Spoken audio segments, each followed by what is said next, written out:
आगरा में 11 साल की बच्ची का हुआ पुनर्जन्म। 11 साल बाद अपने घर वापस गई, देखते ही घर वालों के रोंगटे खड़े हो गए। क्या आप पुनर्जन्म में विश्वास करते हैं? वैसे ज्यादातर लोग 21वीं सदी के पढ़े लिखे विद्वान हैं और व्यक्ति जितना पढ़ लिख लेता है उसे उतनी ही बातों पर विश्वास नहीं होता। लेकिन आपको बता दें कि साइंस में भी पुनर्जन्म जैसी चीजों को मान्यता प्राप्त है। कहते हैं कि जब किसी व्यक्ति की मनोकामनाएं अधूरी रह जाती हैं या उसके साथ कुछ गलत होता है तब उसका पुनर्जन्म होता है, और वह भी पिछले जन्म की यादों के साथ। हालांकि यह किस्सा 100 में से 1% लोगों का होगा, लेकिन भारत में कई ऐसे लोग हैं जिनके साथ पुनर्जन्म से जुड़ी घटनाएं देखने को मिली हैं। आज की घटना ऑस्ट्रेलिया में पली बढ़ी शनाया की है। तो चलिए आज की घटना की शुरुआत करते हैं। लेकिन उससे पहले यदि आप भी महादेव के सच्चे भक्त हैं तो कमेंट बॉक्स में हर हर महादेव जरूर लिखें और इस चैनल को सब्सक्राइब करना ना भूलें। दोस्तों, यह घटना है सन 2000 की। यह घटना आगरा में रहने वाले आकाश और मीना की है। आकाश एक सॉफ्टवेयर इंजीनियर है और आगरा के ही एक कंपनी में काम करता था। कई सालों से वह अपने प्रमोशन के लिए मेहनत कर रहा था, लेकिन उसे प्रमोशन नहीं मिल पा रहा था। किसी न किसी कारण उसके प्रमोशन में पिछले 5 सालों से प्रॉब्लम्स आ रहे थे। मीना पेट से थी। हफ्ते भर में उसकी डिलीवरी होने वाली थी। मीना दूरसंचार विभाग में काम करती थी। मैटरनिटी लीव लेकर वह घर पर थी। 1 हफ्ते से पहले ही उसे डिलीवरी पेन शुरू हो गया। इमरजेंसी में आकाश भागता हुआ उसे लेकर अस्पताल पहुंचा। आकाश के घर बेटी हुई थी। बेटी की खुशी से आकाश पूरे अस्पताल में मिठाइयां बांटने लगा। उसका परिवार पूरा हो गया था। 2 दिन बाद मीना और अपनी नन्ही सी बेटी को लेकर आकाश घर पहुंचा। 2 दिन से वह ऑफिस में नहीं गया था, तो वह मीना को घर छोड़कर ऑफिस पहुंचा। ऑफिस पहुंचते ही सभी उसे बधाइयां देने लगे। उसे लगा कि बेटी की खुशी में लोग उसे बधाइयां दे रहे हैं, लेकिन तभी उसे मालूम चला कि उसका प्रमोशन हो गया है और उसे ऑस्ट्रेलिया भेजा जा रहा है। आकाश की खुशी का ठिकाना ही नहीं रहा। बच्ची के घर में कदम रखते ही मेरा जीवन बदल गया। आकाश भागता हुआ घर गया और मीना को यह खबर दी। मीना भी बहुत खुश हुई। दोनों ने मिलकर अपनी बच्ची का नाम शनाया रखा। 3 दिन बाद उसकी फ्लाइट ऑस्ट्रेलिया की थी। दोनों 3 दिन बाद ऑस्ट्रेलिया पहुंचे।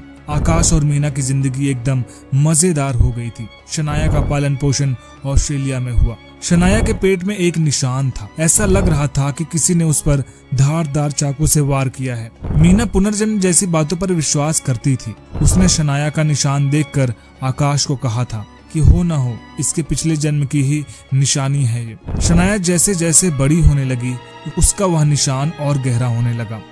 कभी कभी तो उसे खूब दर्द भी होता, जिसका कारण डॉक्टर तक पता नहीं लगा पा रहे थे। शनाया अब 11 साल की हो चुकी थी। पढ़ाई में शनाया ने अपने क्लास के बच्चों को भी पीछे छोड़ दिया था। 10-11 साल बाद मीना को अपने कुछ काम के लिए वापस भारत जाना था। आकाश को छुट्टी नहीं मिली तो मीना शनाया को लेकर ही कुछ दिनों के लिए आगरा चली आई। आगरा जाकर मीना अपने कामों में व्यस्त हो गई। शनाया दिन भर घर में अकेली रहने लगी। उसके पिछले जन्म की कुछ घटनाएं उसे याद आ रही थी। साथ ही उसके पेट में जहां निशान थे उसे वहां भी काफी दर्द होने लगा। दर्द से परेशान होकर उसने सोचा कि बाहर जाकर पास के दुकान से दवा ले आए। आगरा की सड़कों पर चलते चलते वहां की दुकानें, वहां के लोग उसे जाने पहचाने लगने लगे। शनाया को आगरा की गलियां, सभी दुकानों की जानकारी थी। वह आगे बढ़ती गई। जाते जाते शनाया एक मेडिकल शॉप में रुकी। अपना जख्म दिखाकर उसने वहां से दवा ली। वहां पास एक आदमी खड़ा था। उसे देखकर शनाया डरकर पीछे हट गई। चाचू आप यहाँ? एक बच्ची के मुंह से चाचू सुनकर वह आदमी पीछे मुड़ा। बलबीर सिंह चौहान आगरा में एक बड़ा नाम था। लोग इस नाम से डरते थे क्योंकि आगरा में जितनी भी चोरी चाकरी या मर्डर होती थी उसके पीछे इसी शख्स का नाम सामने आता था। शनाया डरकर बिना दवा लिए वहां से भागकर अपने घर चली गई। वहीं दूसरी तरफ घर पर मीना शनाया को न देखकर काफी परेशान हो गई थी। शनाया के आते ही मीना ने शनाया को खूब फटकार लगाई, पर उसे फिर रोता देख मीना शांत हो गई और उसे गले से लगा लिया और उसके रोने का कारण पूछने लगी। शनाया ने अपने साथ हुई पूरी घटना अपनी माँ मीना को बताई। उसने बताया कि पिछले जन्म में वह बलवीर सिंह चौहान के घर में पैदा हुई थी। वह उनके बड़े भाई शमशेर सिंह चौहान की बेटी थी। एक एक्सीडेंट में उसके माता पिता का देहांत हो गया था और शमशेर सिंह चौहान की सारी प्रॉपर्टी उसकी बेटी नताशा को मिल गई थी। उस प्रॉपर्टी को हासिल करने के लिए बलवीर सिंह चौहान ने उसके साथ बदसलूकियां की, उसके साथ जबरदस्ती की और आखिर में जबरदस्ती प्रॉपर्टी के पेपर्स में उसके अंगूठे के निशान लेकर तलवार से उसको मार डाला। वह दर्द से कराहते हुए आगरा की गलियों में घूमती रही।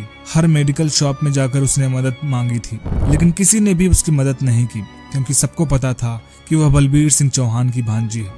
और अंत में तड़प कर उसकी मौत हो गई थी। यह सुनकर मीना की आंखों से आंसू छलक पड़े। उसे तो मालूम था कि जरूर इस निशान के पीछे कोई कहानी है, लेकिन यह कहानी इतनी दर्दनाक थी, इसका अंदाजा मीना को नहीं था। अब मीना ने तय किया कि शनाया के साथ मिलकर बलबीर सिंह चौहान को जेल पहुंचाएगी। मीना पहले से ही आगरा के बड़े बड़े अफसर को जानती थी, क्योंकि वह खुद दूरदर्शन की एक हाई रैंक ऑफिसर रह चुकी थी। तो उसने उसकी मदद से बलबीर सिंह चौहान को सलाखों के पीछे पहुंचा दिया। और इन सब में अच्छी बात यह हुई कि बलबीर सिंह चौहान ने जबरदस्ती नताशा से भी प्रॉपर्टी वसूली थी। वह सब शनाया को वापस मिल गई। दोस्तों, ये वीडियो कैसी लगी हमें कमेंट बॉक्स में जरूर बताइएगा। वीडियो पसंद आई तो वीडियो को लाइक करिएगा, शेयर करिएगा और चैनल को सब्सक्राइब करना मत भूलिएगा। हर हर महादेव।